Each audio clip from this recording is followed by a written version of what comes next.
નમસ્કાર મિત્રો, દિવસે ને દિવસે સોના ચાંદીના ભાવમાં વધારો જોવા મળી રહ્યો છે। તો હવે મિત્રો આગળના દિવસોમાં સોના ચાંદીના ભાવમાં શું ફેરફાર થવાનો છે તેની આજે આપણે આ વિડીયોમાં વાત કરીશું। તો મિત્રો તારીખ આજે થઈ છે 15/5/2024 ને વાર થયો છે બુધવાર। મિત્રો આજે સોના ચાંદીના ભાવની શું માહિતી છે તેની આજે આપણે વાત કરવાના છીએ। મિત્રો 2024માં દુનિયાભરમાં વધી સોનાની માંગ, આ દેશમાં થઈ રહી સૌથી વધુ ગોલ્ડની ખરીદી તેની આજે આપણે વિડીયોમાં વિગતવાર માહિતી મેળવીશું। તો મિત્રો એક સમય એવો હતો જ્યારે સ્ત્રીઓ સોના તરફ વધુ આકર્ષિત થતી, પરંતુ હવે વિશ્વભરની સેન્ટ્રલ બેન્કો સોનાના ક્રેઝમાં મહિલાઓને પાછળ છોડી રહી છે।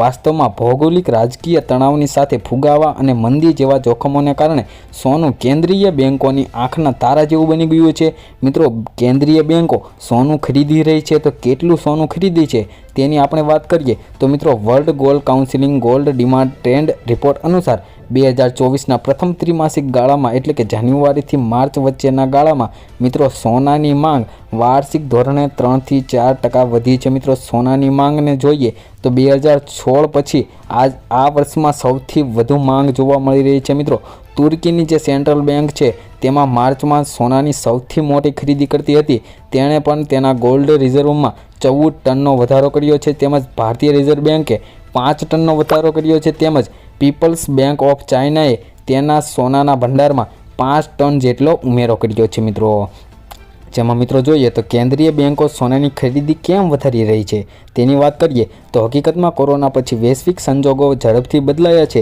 રશિયા યુક્રેન યુદ્ધ સાથે ઇઝરાયલ આરબ દેશો સાથે તણાવને સંકટને વધુ વધાર્યું છે, જેના લીધે મિત્રો વૈશ્વિક મંદીનો પણ ભય ઊભો થવા લાગ્યો છે। આ જ કારણથી કેન્દ્રીય બેન્કો સોના અને ચાંદીની ખરીદી કરી રહી છે। તેની ખરીદીમાં વધારો કરવાનું મેઇન કારણ હોય તો મિત્રો તેને એમ થાય છે કે વૈશ્વિક મંદીનો જો ભય થાય તો તેની આર્થિક સંકટનો સામનો કરી શકે, સોનું મોંઘવારી સામે પણ રક્ષણ આપી શકે છે। તેના કારણે સેન્ટ્રલ બેન્કો તેમજ રિઝર્વ બેન્કો સોનું ખરીદી રહી છે। મિત્રો તેના લીધે સોનાના ભાવમાં વધારો